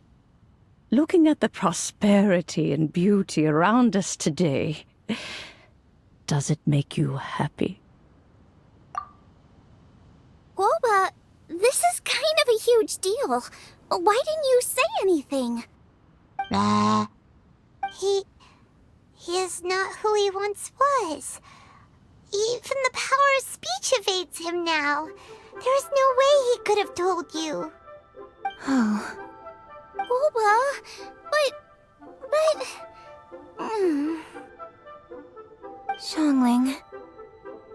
Do not be saddened, Xiangling. There are two sides to everything. Guoba may have lost many of his formal faculties, but he is now as carefree as can be, without a single worry in the whole world. In this world we inhabit, who can truly be said to live a life free of all woes? Those with a mind and with the knowledge will certainly be troubled by all manner of things. But he has gone further than us in his journey. He had both wisdom and courage. Everything he took upon himself, he was also ready to part with. His carefree demeanor today is a testament to the fact that he is at rest. So since you are his friend, take good care of him. Go out to walk and play. Allow him to eat, drink, and be merry. I will! You can count on me! Xiangling, you have an adeptal affinity. Guoba follows you around because he has respect for you. The moment he awoke, he was met with the familiar flavor in the chili mince cornbread buns he ate. After all that time, he still recognized the dish he had invented, and he approved of you as the one who had cooked it. That's right. The taste of one's home cuisine always brings back memories of home. Though he remembered nothing, eating the food you had cooked gave him a feeling of familiarity. That is why he stuck by you. You may be the first person in history to give the stove god the experience of being a satisfied customer. That makes you quite a remarkable chef. If that's true, I couldn't be happier. Because putting a smile on customers' faces is what we chefs are called to do. Well then, it's getting late and I still have things to do. Time for me to say goodbye. Traveler, Paimon, Xiangling, thank you all very much. I look forward to spending more time together in the future.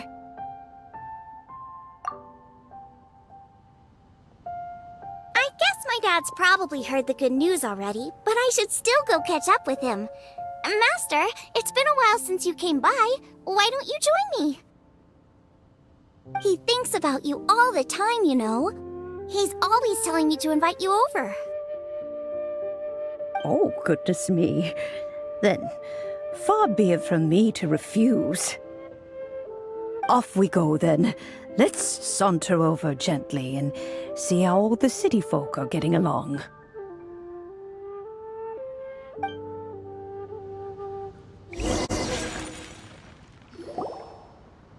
Hi, Dad! I'm back! Hey! What are you doing there? I should be the one handling that. Oh no! Globa's taken off!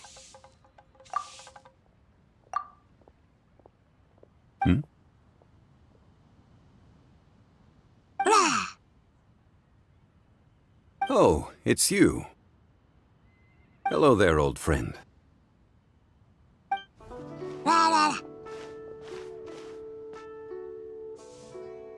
Oh, bless my soul.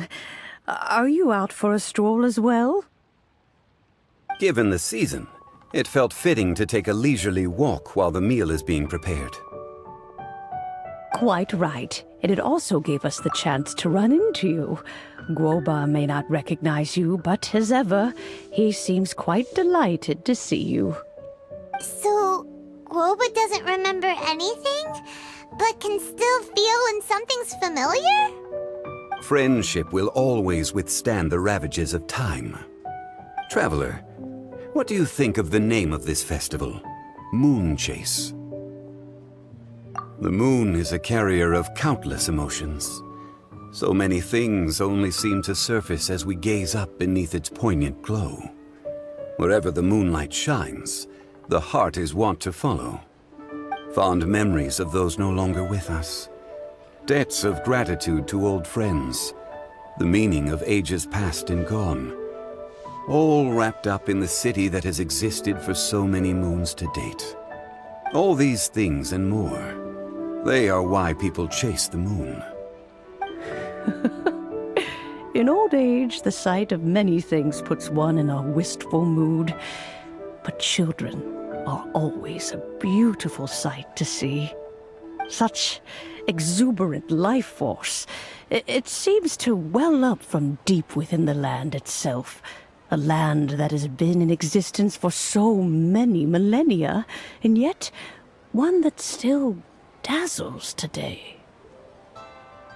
Traveler, this Moonchase festival has been all the more entertaining with you here to witness it. Now, let's have Xiangling brew us a nice pot of tea. We shall drink and chat at our leisure.